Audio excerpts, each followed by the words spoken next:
Gopi Janna Vallabha Girivana Dari. Gopi Janna Vallabha Girivana Dari. Gopi Janna Vallabha Girivana Dari.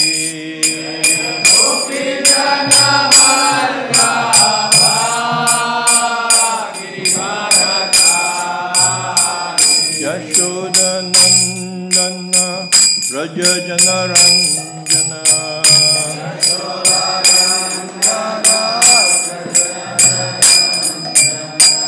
Yashoda Nandana Braja Jana Ranjana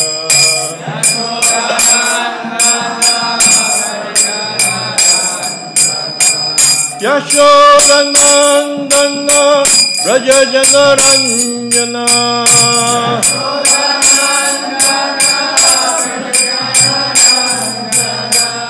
Yamuna Tira Vanachari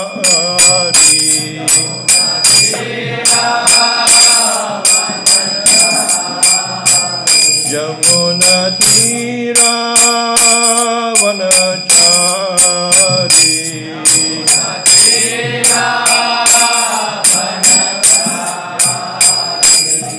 Jaya Radha Madhava Kunja Bihari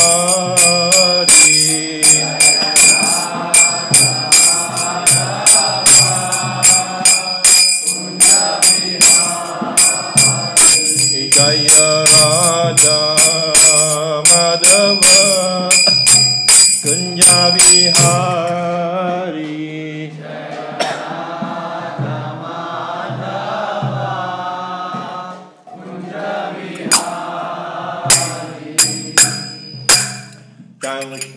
from Brahmachari Ashram Śrīmad Bhāgavatam Morning Class, A.C. Bhaktivedanta Swami Prabhupada ki jai. Grantara Śrīmad Bhāgavatam ki jai. Ko Premanandi Hare Bol.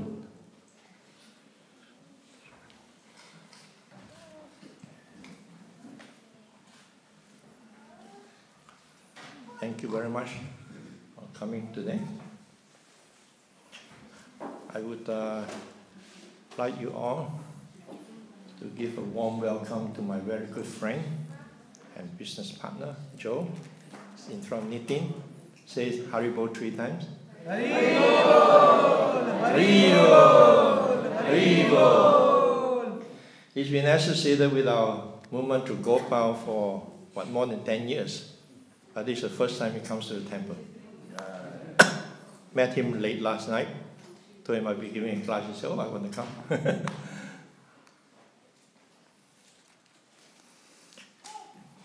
So, okay. Om Namo Bhagavate Vasudevaya. Om Namo Bhagavate Vasudevaya. Om Namo Bhagavate Vasudevaya. Om Namo Bhagavate Vasudevaya. Om Namo Bhagavate Vasudevaya. Om Namo Bhagavate Vasudevaya. Today we're reading from Śrīmad Bhāgavatam, 4th Canto, Chapter 9. Dhruva Maharaj returns home. Page 66. See, when you don't read Kirtan for a long time, this is what happens. The voice is not trained anymore. Same thing with everything. If we drop Krishna consciousness for a while, it becomes rusty. Everything's become hard. So I want the most important quality in devotion service is steadiness. Steadiness. Steadily doing our sadhana every day. And it builds some momentum. So, Vikshya Uddavayasam Tam cha prakritinam cha sammatam anurakta prajam raja dhruvam chakre bhuva patim Vishodavaya samtam cha Vishodavaya samtam cha Prakritinam sasammatam Prakritinam sasammatam Anurakta prajam raja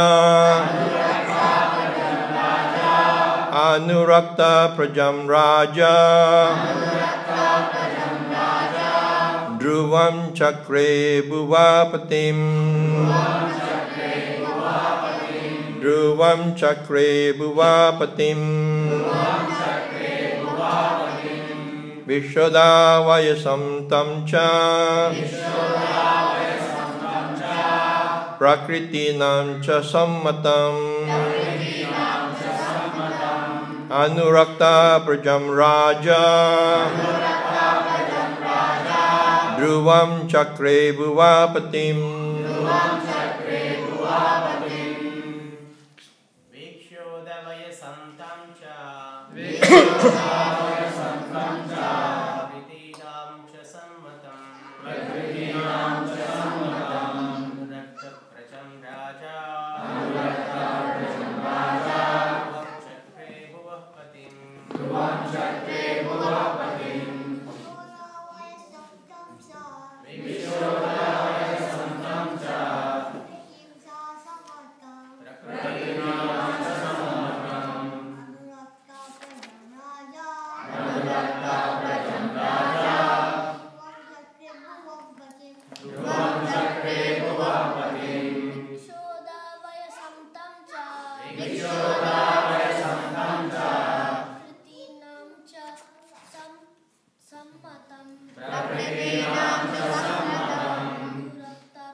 Vikshodavaya santam cha Prakritinam cha sammatam Rakta prajam raja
Viksha, after seeing. Uda Vayasam, mature in age. Tam, Dhruva. Cha, and. Prakritinam, by the ministers. Cha, also. Sammatam, approve of. Anurakta, beloved. Prajam, by his subjects. Raja, the king. Dhruvam, Dhruva Maharaj. Chakre, maid. Bhuva, of the earth. Patim, master. Translation. When, after concentration, King Uttanapad saw that Dhruva Maharaj was suitable mature to take charge of the kingdom, and that his ministers were agreeable, and the citizens were also very fond of him, he enthroned Dhruva as emperor of this planet. Purport by Divine Grace of Prabhupada. Although it is misconceived that formerly the monarchical government was autocratic, from the description of this verse it appears that not only was King Uttanapad a Rajarshi, but before installing his beloved son Dhruva on the throne of the empire of the world, he consulted his ministerial officers, considered the opinion of the public, and also personally examined Dhruva's character. Then the kings installed him on the throne to take charge of the affairs of the world.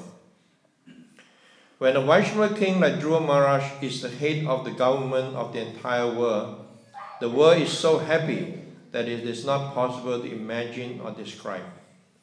Even now, if people would all become Krishna conscious, the democratic government of the present day would be exactly like the kingdom of heaven. If all people became Krishna conscious, they would vote for persons of the category of Dhruva Maharaj. If the post of chief executive were occupied by such a Vaishnava, all the problems of satanic government would be solved. The youthful generation of the present day is very enthusiastic in trying to overthrow the government in different parts of the world. But unless people are Krishna conscious like Dhruva Maharaj, there will be no appreciable changes in government, because people who hanker to attain political position by hook or by crook cannot think of the welfare of the people. They are only busy to keep their position of prestige and monetary gain. They have very little time to think of the welfare of the citizen. Vikshoda Vayasam Tamcha Prakritinam Tasamatam Anurakta Prajam Raja Dhruvam Chakre Bhuvapatim. Translation again. When, after concentration, King Uttanapad saw that Dhruva Maharaj was suitably mature to take charge of the kingdom, and that his ministers were agreeable, and the citizens were also very fond of him, he enthroned Dhruva as emperor of this planet. Om Jnana Timrandasya Gananjana Salakaya Chakshumanitam Yena Tasmai Shri Gurave Namaha Nama Om Vishnu Padaya Krishna Prasadale Srimati Bhaktivedanta Swami Namane Namaste Saraswati Devi Gauravani Pracharine Nivise Sanyavadi Pasachadi Shakarine.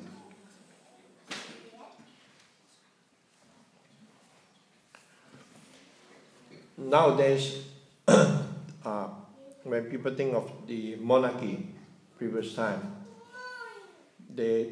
many people would not agree to be ruled by a monarch, because they've seen all the corruption and how the monarch act like autocrat or like a dictator. in some parts of the world, they have still constitutional monarchy. Like in Great Britain, some of the Commonwealth countries, Malaysia also, they have a constitutional king. But they don't have very much power.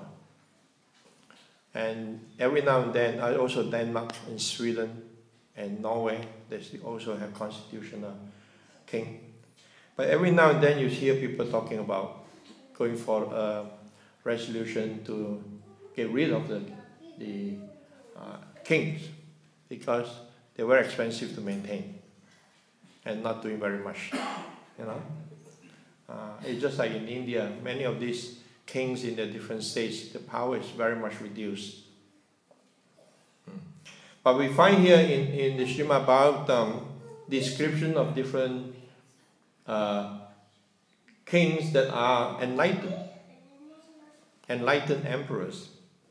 Generally, when someone's in a position of power, and if they see that someone else, one of his underlings, or assistants or lieutenants become powerful or become very popular, they feel threatened.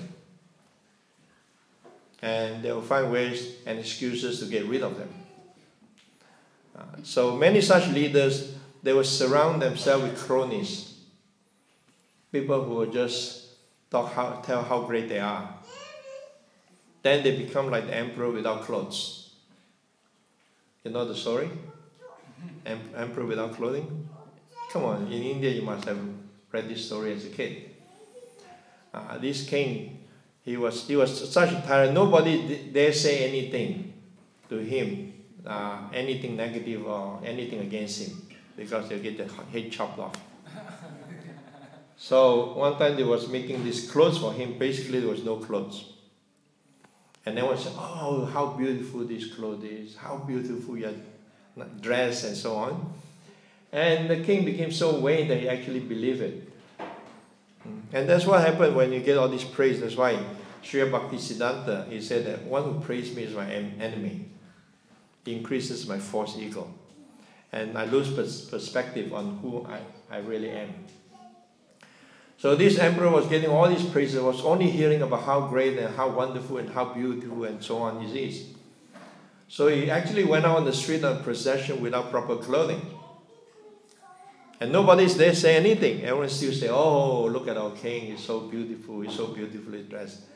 Until there's some small kid who's naive and innocent pointed out and said, oh, look at the emperor, he has no clothing. So it was exposed that way. But here we find Uttanapad, he was not threatened by the popularity of Dhruva Maharaj.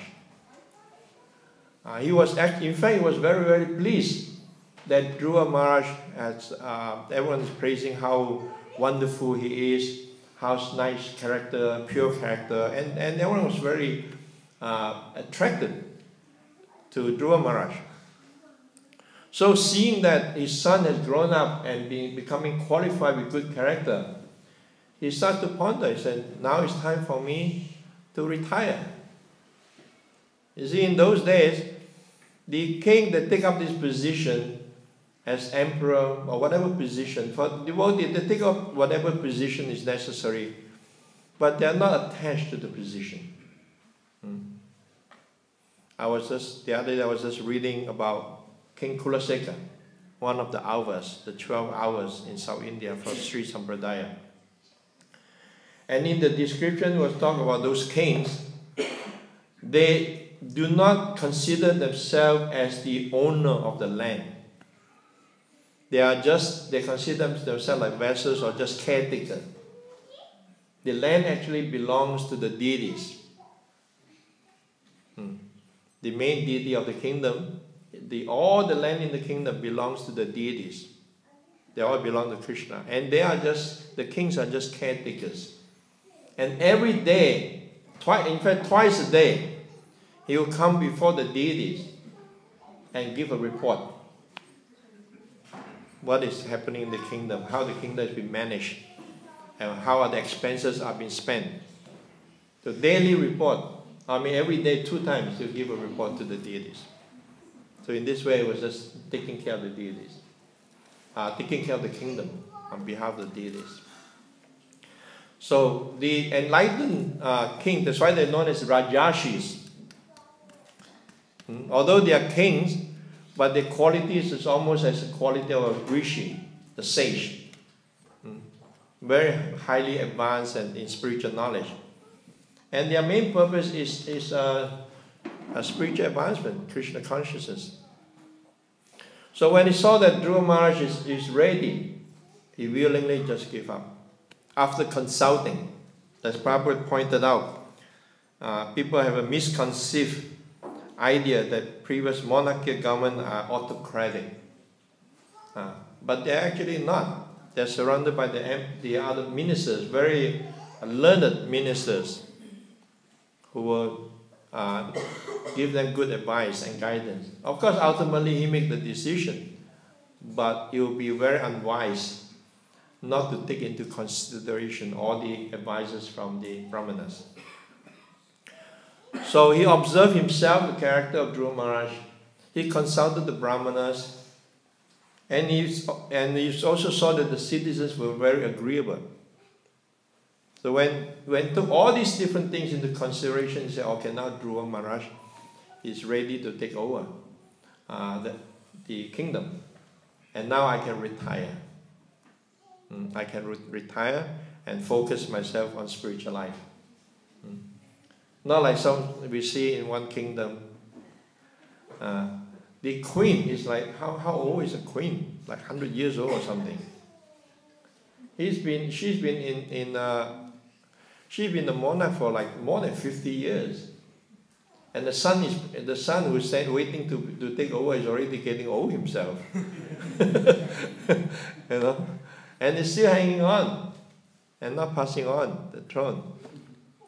The attachment is there. Like they say, power corrupts. Absolute power corrupts absolutely. So when one don't have spiritual knowledge or spiritual guidance, it gets into the head. And we see that again and again and again, how politicians and leaders, when they start, they may have very great ideals, lofty ideals and what they want to do for the people and this and that. But as soon as they get into position of power, it starts to get into their head and start exploiting their position they have. Because their foundation is not based on spiritual foundation, it's material foundation. So that means they have a lot of material desires. They have false ego. And they start thinking, I'm so great, I'm so powerful. And they start putting people in position which will all agree to them. Anyone who's disagree with him, gradually move them out and put their own people in place. We see sometimes in democratic countries, they may have a cabinet, but then they have the close advisors or friends. They call it the kitchen cabinet, informal cabinet. So this goes on throughout the world, and that's why Prabhupada is pointing out that and young people, they're interested in overthrowing government, but why? First of all, the government is put there by the people. And the people elected them to the government. And when they do wrong, who is to blame? The people, you put them there. Why are you complaining? So when you have leaders who are blind, people who are blind, what do we expect? Blind people will elect blind leaders. And blind leaders start scheming them off, then they get upset, and they elect another blind leaders. Just like in America, you have the Democratic, you have the Republican. Basically, what's the difference? Both has been in power back and forth. What is different? They're all corrupted. And recently in Malaysia, they had the election, and after 61 years, they removed the government. They've been in power since independence. 61 years. And they've been corrupted all this time, but in the last government was so overly corrupted, the people got fed up, threw him out and put in next. And the wedding is still out on the new one, how it's going to be. In fact, one of my close cousins is one of the ministers in the new government. But not much hope. Maybe they do a little bit better, but still. That's why Prabhupada point out, if you have a Krishna conscious leader, and the people who are Krishna conscious, they will appoint a Krishna conscious leader, then you have the whole world become like heaven. People want the world to become like heaven. People want a peaceful life, to live a happy life. But when the country is led by misguided leaders, how do you expect a peaceful life? You can't. Like in India, people chant Ram Raj, right? Is it Ram Raj? Yeah, they say Ram Raj. But they want the kingdom of Ram without Ram. How are you going to have a kingdom of Ram without Ram? The kingdom was so peaceful, the kingdom was so prosperous, and people are so happy in what they can get because of the presence of Ram. But they want the Ram Raj without the Ram. And that's the problem. People want happy life, but their happy life is completely dependent on happy wife. But if there's no God in the center, there's no question of happiness.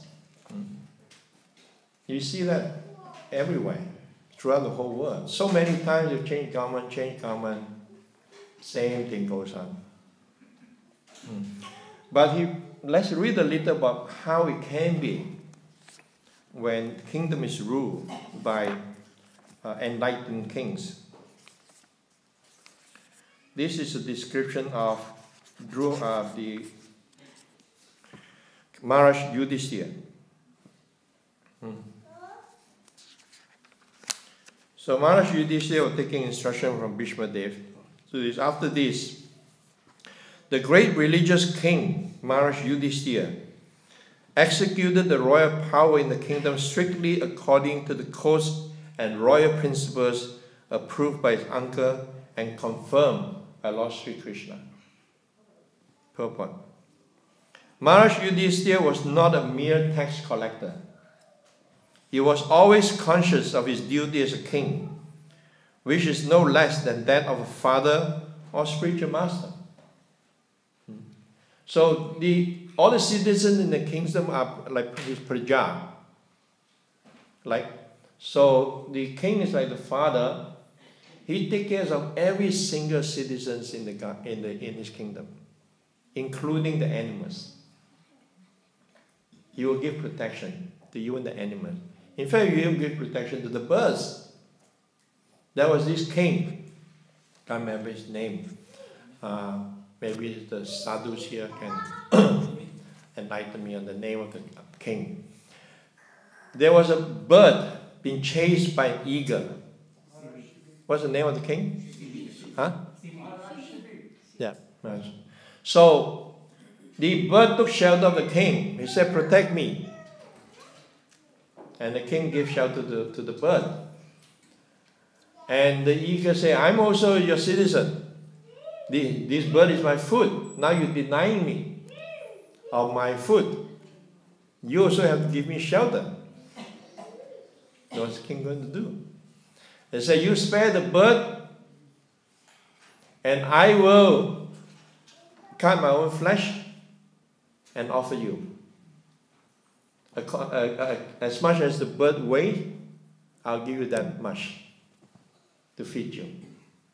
So you put the bird on the scale and cut. And the bird was still too heavy. He keep cutting, and it was still too heavy. Finally, he offered himself on the scale. He was willing to give his life just to protect the citizen, a bird. Which of the leaders nowadays would even consider it? Even if it's a human being come and take shelter, he has to give up his life, he said, "Forget it." But he was willing to give up his life just for the king. So that's how righteous those kings are. They take their duties very seriously. Sometimes people may complain, oh, look at this king, they live in such great opulence. Yes, they live in great opulence, but in times of war, they are out there. Not like the modern day leaders. As soon as it's a threat to the government, a threat to the country, they go to the bunkers. Special bunker built for them that is protected from so-called nuclear bombs and all that. And they control the government from there. They are cowards. The king is out there on the battlefield. So that's why they don't make war whimsically. They make war only when it's necessary, not whimsically, because they know I've got to be out there leading my army. But nowadays, they don't care. They just declare war. They are not at risk. They send all the young boys and go out there and they fight. So that's a big difference. So the king is to see to the welfare of the citizen from all angles of social, political, economic, and spiritual upliftment. That's the king. The king must know that human life is meant for liberation, the encaged soul from the bondage of material conditions, and therefore his duty is to see that the citizens are properly looked after to attain this higher stage of perfection. In fact, there's a verse teaching of Lord Rishabdev. It said one should not take any position of responsibility, whether it's a father, mother, a teacher, guru, or even a king, if he cannot deliver his dependents from repeated birth and death. So all you fathers and mothers, very, very big responsibility. Your responsibility is to deliver the children from repeated birth and death. That's the main duty of the parents. So Maharaj Yudhishthira followed this principle strictly, as will be seen from the next chapter. Not only did he follow the principles, but he also got approval from his old uncle, who was experienced in political affairs. And that was also confirmed by Lord Krishna, the speaker of the philosophy of Bhagavad Gita. Maharaj Yudhishthira is the ideal monarch, and monarchy under a trained king like Maharaj Yudhishthira is by far the most superior form of government. Superior to modern republics or governments of the people, by the people. So what does it mean? Government for the people, by the people. When the people are not qualified, then the world leaders were not qualified. Anyone somewhat remotely follow elections?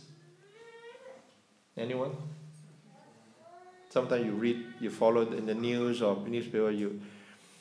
And generally, when there's an election, these leaders who want to be elected or re-elected, and especially with the government, what do they promise the people?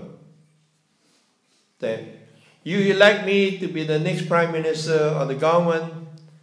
I promise you I do everything in my power to help you become liberated from sense gratification, liberated from material existence. Anyone make such promise? That's the fastest way out the door for them. Right? But what do they promise? We're going to make your life easier so you can have better sense gratification. You're going to reduce tax so you can have more money to spend on sense gratification. And it's all centered around enjoying the senses, to improve their life so that they can enjoy this material world more. None of these leaders will promise that I will give you full protection and create an environment where you can practice spiritual life very happily and harmoniously. No. Because that's what the people want. They are not trained in spiritual life. Right from the beginning, they're just trained in material life. Everyone is chasing their dreams. I was just giving a talk the other day in urban yoga, entitled Chasing the Dreams, or Chasing Your Dreams. Right? So, and I was telling how when young we have so many big dreams, and as we get older the dreams start to diminish. as we face obstacles. And generally, the dreams that people chase are not their own real dreams. These are dreams imposed upon them by others. When we chase our dream, basically we are fulfilling the dreams of others. All these big conglomerates, all these big businessmen, just make them richer and richer. And they create all this advertisement and make us think, yes, this should be your dream. A new TV. This should be a dream, the new car, the latest model.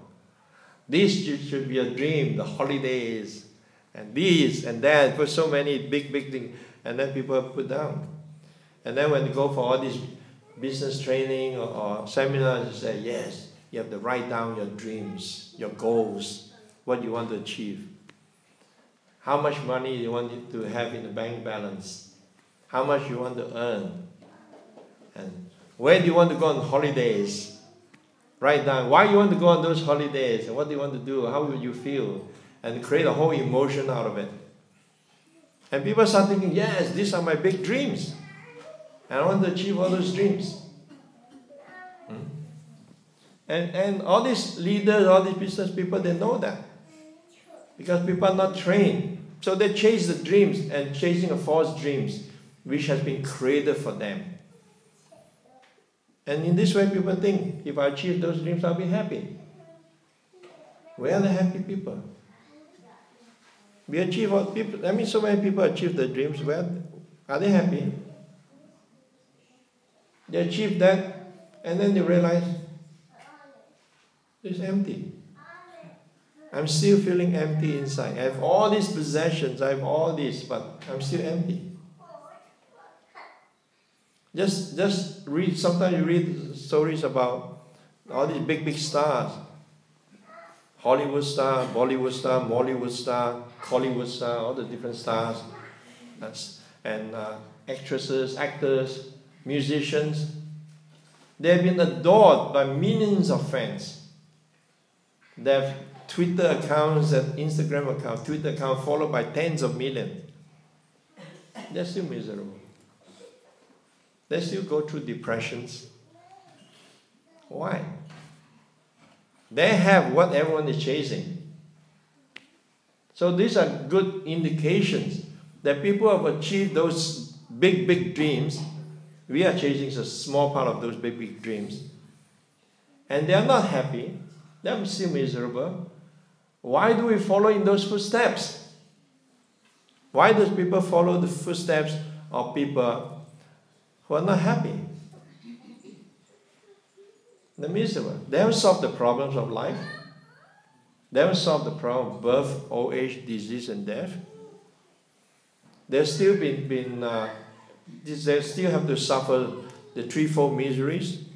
Miseries coming from the body, the mind, miseries coming from other entities, miseries coming from the nature or weather.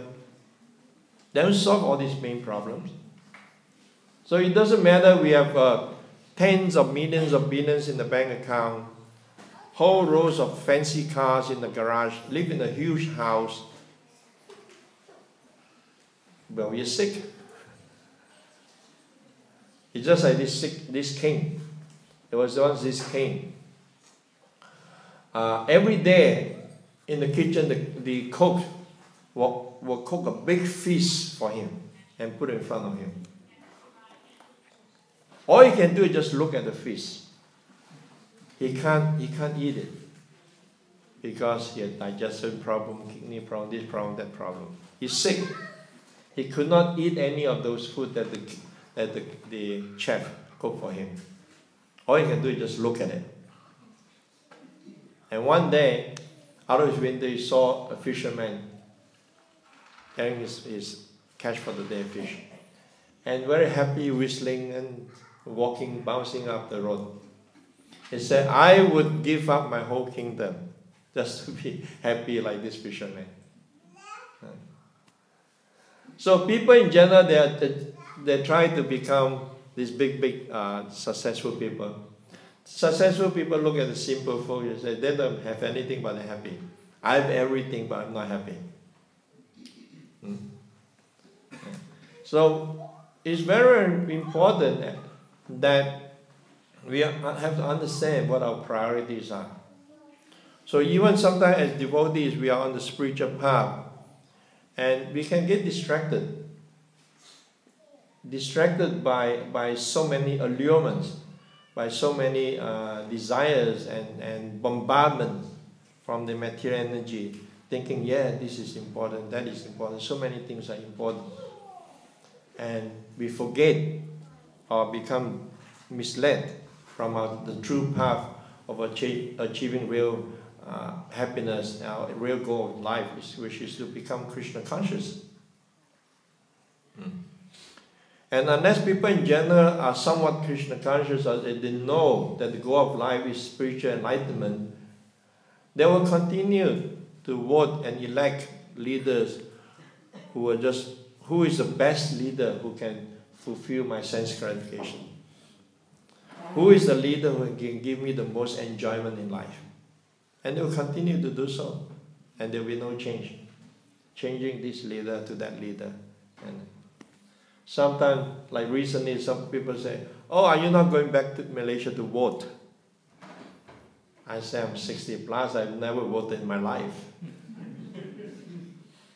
Because when I look at the political parties, this side, that side, what's the difference? One is a dry stew and the other one is a wet stew.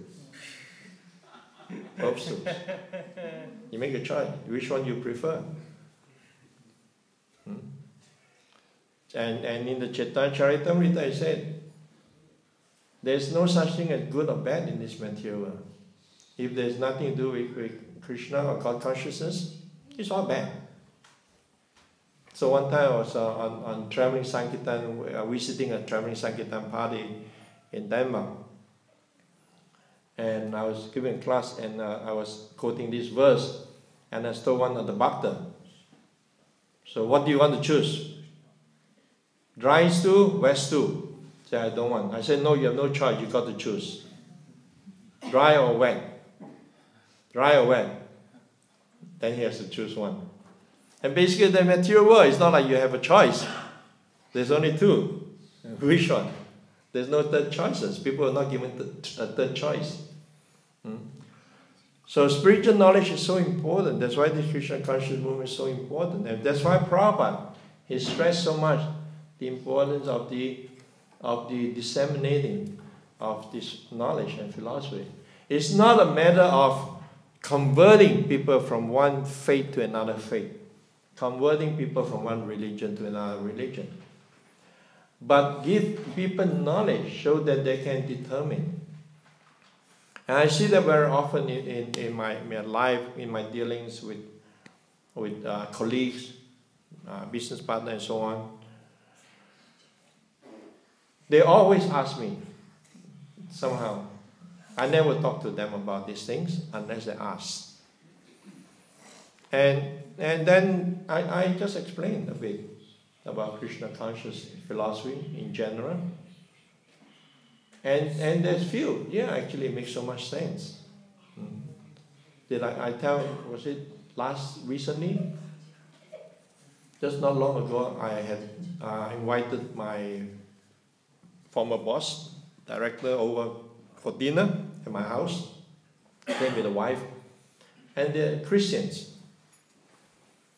And especially the wife was very curious what we do and what our philosophy is, what our opinion is on Jesus Christ and so on. And I explained and different concepts, and we discussed different concepts, and they were like, wow, like, you know, it opened up their own eyes in the way they see Christianity. They opened their own eyes the way they see the teaching of Jesus Christ. And they thought, wow, yeah, it makes a lot of sense. We talk about where sometimes Christians like to point out, I'm the way, I'm the only way. You know, how do you respond to that?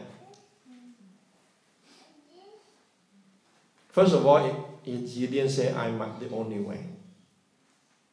He said I'm the way, right? And second of all, and I didn't went against that statement. because he made that statement. You don't go against it. I say, yeah, but again, look at the time. Consider the time when Lord Jesus Christ was there. Who else was there? There was no one else. He was the way. He was the only way. No? And in that sense, he was the teacher. He was the guru, teaching spiritual knowledge, teaching people how to worship God and go back to Him. So when they look at from that point, they said, yeah, actually, it makes sense. And it opened up their mind that, okay, this is not the only way, but it was the way at the time, but there may be other paths. So it opened up their mind to accept that there may be also other teachings that help people become God conscious. You see? So one has to be very sensitive in preaching. And that sensitivity comes from the compassion of the devotee. When we teach, we have to be compassionate, not holier than thou. I'm better than you, or you are better. I know more than you. No. Engage in dialogue. Try to understand people from where they're coming from and what their faith is. And try to improve their understanding. Try to give them something to think about. And I had another colleague I was spent a couple of days in Sydney with. And he started talking to me about this thing. And I started talking about vegetarians. I explained why I'm vegetarian. And then he said, yeah, actually I don't mind. Been vegetarian 3 times a week. I took him out and I said, oh, I don't mind. Been spent a few days, you know. So I'm bad. I was supposed to send him some books and I still haven't done it. Finally, it's in an envelope in my car. So it's a matter of bringing it to the post office and getting it sent. And he wants to read and understand a bit more. So it's just a matter of disseminating this knowledge. And yesterday we were having devotees with dinner with Bhakta and a couple of other devotees. And this devotee was saying how he read in the report how there's an increase of about, in the last 1 year or so, increase of about 2% of people will become vegetarian and vegan. It's a huge number. There's a total of about 12% of Australians who are either vegetarian or vegans. Or majority of the diet is vegetarian or vegan. That's huge. So, of course, there are a lot of factors, but we can conclude that because with so many books out there, it has a major effect. Not the only effect, but it also has a major effect that it makes people think about these things.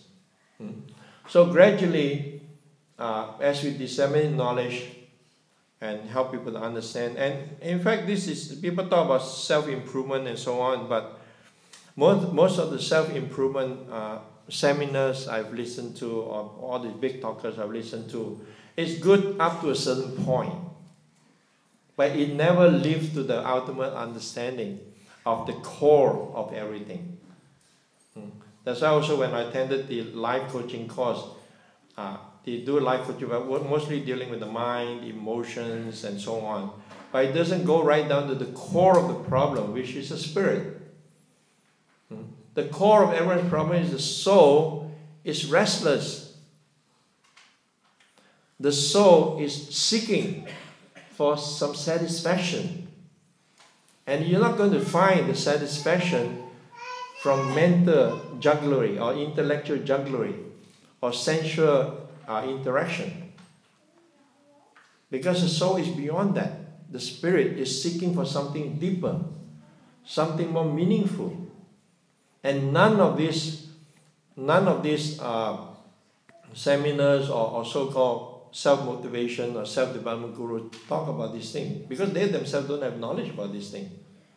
Sometimes they may touch a bit about it. They talk about higher principle, or higher power, but there's no explanation about these things.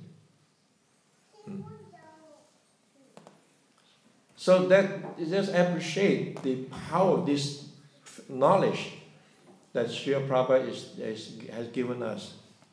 Very, very powerful knowledge, so deep. And from personal experience, when applied, okay, those that have techniques that are very useful, like life coaching, counseling techniques, very useful technique, which I use. But I found that when I speak to someone, they usually say that you may, if you're going to do this as a business, you probably have to do 10 sessions to get some result, you know.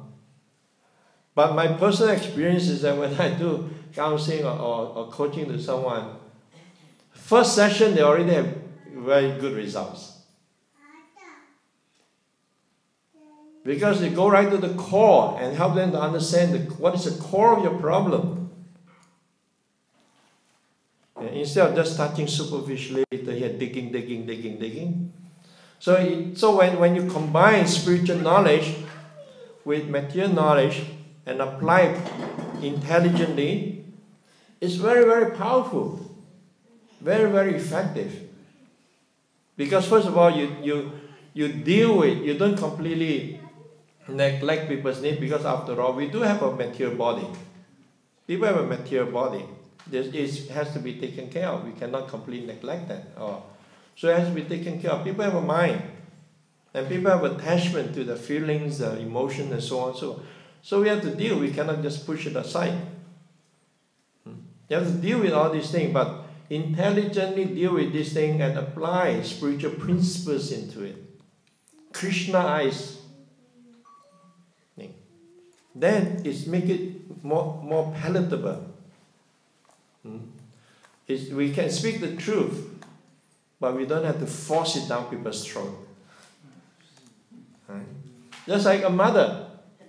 Sometimes we give medicine to the kid.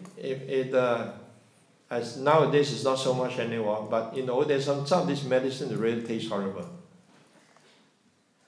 Right? You remember when you grow up? And he said, and then he would sweeten it. He said, okay, you can have a sweet that goes with it. Nowadays, the flavor, everything. Yeah. Sweeten it. Sweeten our presentation. Sweeten without missing out on the essence of the philosophy. Then when people become more and more educated, then their desire change, their goals change, their dreams change. Then they want to elect a leader who will fulfill those more enlightened dreams. And who knows, some of these people will become leaders themselves. They become politicians, they become leaders. And you say that, oh wow, okay. Just imagine during the time of Prabhupada, there was one devotee, Bhaktivedanta. He started a party, a political party in America. And political party was called In God We Trust. And he stood for election. He actually got quite a lot of votes. I think he got more than 10% or something of the votes. And the other one felt so threatened. His main theme in his campaign speech was, you don't want to Hare Krishna, do you? You don't want to have a Hare Krishna to represent you. That was one of his main themes. But he got a lot of votes. So the hunger is there, out there. People are out there. So the constant graduate, and the most effective way of disseminating knowledge is through distribution of Prabhupada books. Srila Prabhupada is the Founder-Acharya of ISKCON. He knows best what is the most effective way to disseminate this teaching. And he strategies distribution of books. When you distribute books, why is it effective? First of all, people have false ego. When you try to speak to them, they reject and they argue and they give counter arguments, especially it's false ego. And that's one reason why I don't get involved generally in discussions on Facebook with any issues. I make a mistake a couple of days ago because there was one person, devotee, I joined during my time when I was the temple president, but he's not been active for a long time. They was talking about Islamization of Europe and so on. And then this devotee just out of blue just started attacking Mataji. And vilifying and ridiculing her. And really, really put her down. So I read it, I just forgot. But I thought about it, I said, I cannot let it pass. So yesterday, or the day before, I went through all my Facebook messages. It took me a long time to find that thread again. I went through everything, finally I found it. I made a mistake. I wrote something. I said, generally, I do not wait in this kind of discussion. But seeing that you vilify this Mataji completely out of context of the discussion, I find it's really uncalled for and improper. And I said, I'm really, really disappointed that no one else picked this up. So you're all guilty by association. That's all I said. And I knew I'm getting myself into trouble. And sure enough, he came back heavy. And then started accusing me of all kinds of stuff. He said, when you keep temple president, all kinds of. I said, wow, very interesting. So I wrote a little bit, and then it came up with you and war with them. I said, look, you can say whatever you want, my conscience is clear. But if you have any proof, solid proof or evidences of my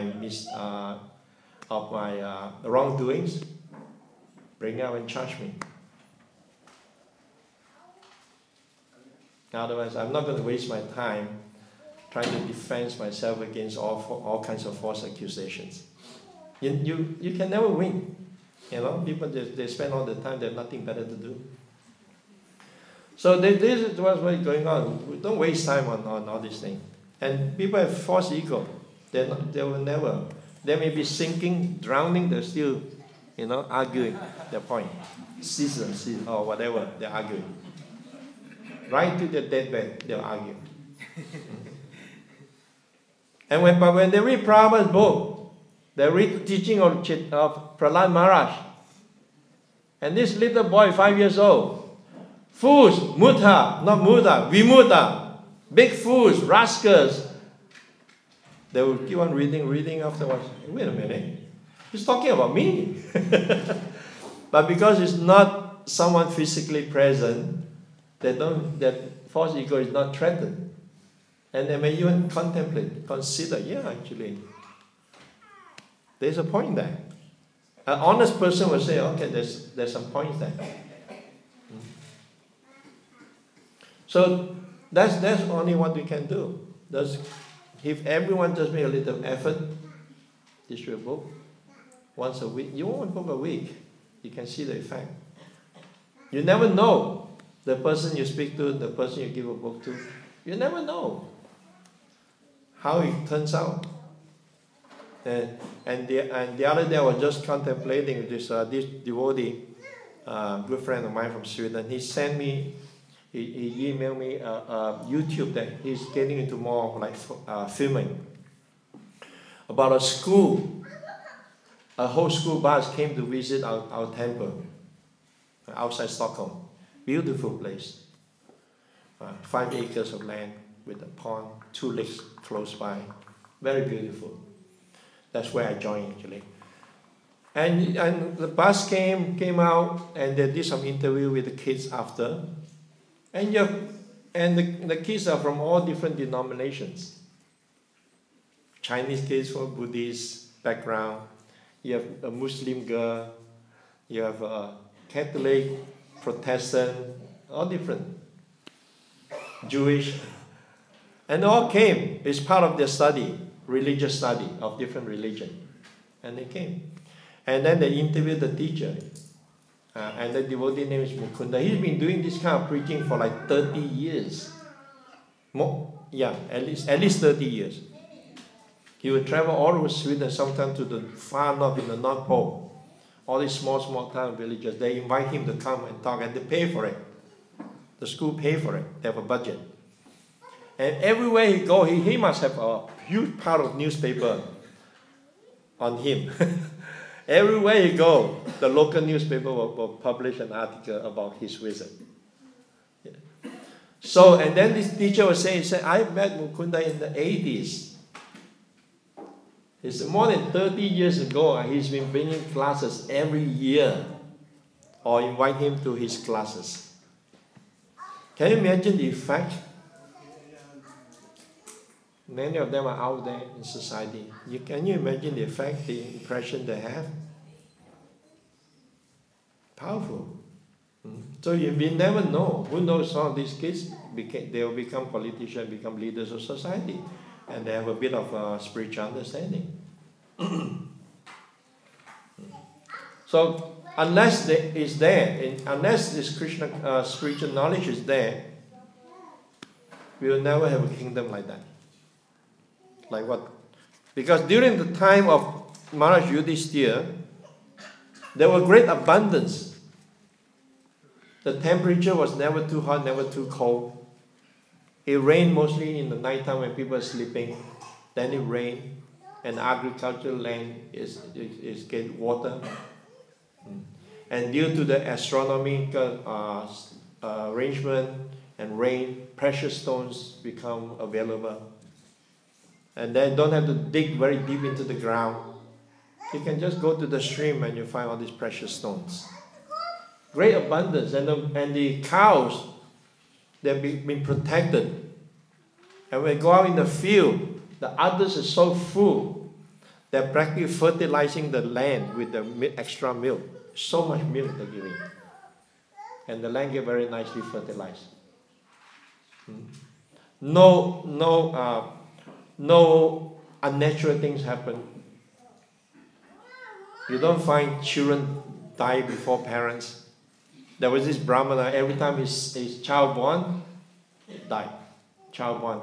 And he came to the king and complained against Maharaj Yudhishthira. What is this king? They're just sitting in a palace enjoying life.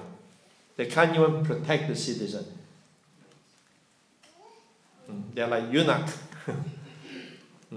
And Arjuna took up the challenge.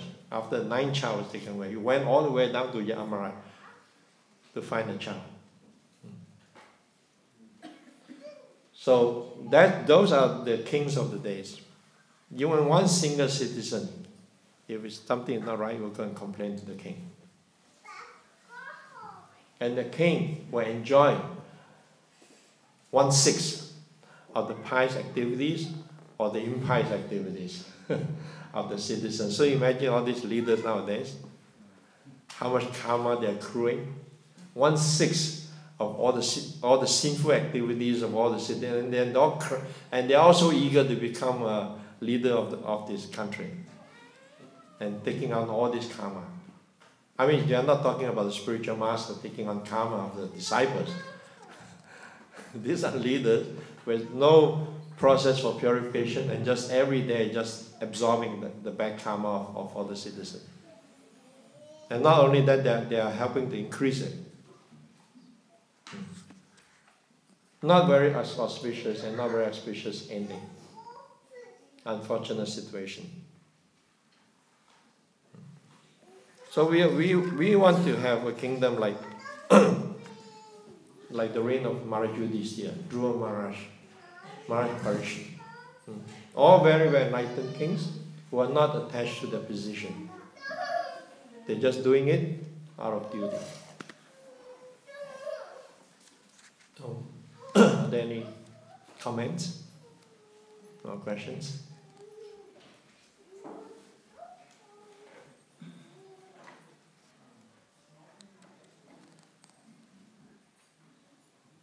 Yes. So you mentioned before that power corrupts and absolute power corrupts absolutely. So also when we progress on our spiritual life, it seems like we get more influence. So how can we protect us? On Saturday, we were talking about it at dinner at Bhakta's place.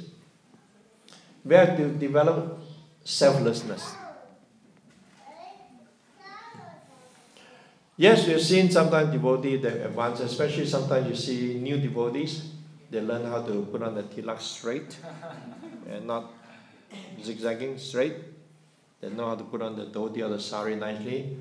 They know how to chant a few slokas, learn a few slokas, and they start thinking they are the Bhagavad, Mahabhagavad. They're very advanced devotee. Can't talk to them anymore. Or they did something nice and the spiritual master praised him a little bit and they say, wow, I'm the chosen disciple of my Guru Maharaj. And so on. So, yeah, these are one of the 6 highway robbers that Bhaktivedanta could talk about. That plunders the pilgrims on the spiritual path. The false ego, pride. So we have to be very careful. And the way to do it is that service. I remember one time when I was a very new devotee, I asked one senior devotee, I said, how do we give up envy of other devotees? He said, just like we are here because we are envious of Krishna. So the way to get rid of the envious of Krishna is through service, humble service, menial service. It's the same thing. You want to be free from envy of other devotees, serve them. So when you're acting as servant of another devotee, how can you be envious? You're taking a lower position of service.